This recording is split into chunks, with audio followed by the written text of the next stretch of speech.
पगली मेला जातुआ पहले ना बतावे के तोके कुछ बताए के करी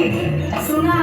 एक चीज चाहत रहा तो रकम घटला रहला कुछ न कुछ जब देखा जब कबाड़े में कचर कचर आता से सुना ना तो हूँ आज अपन सुनाई में ओई मेला में से ना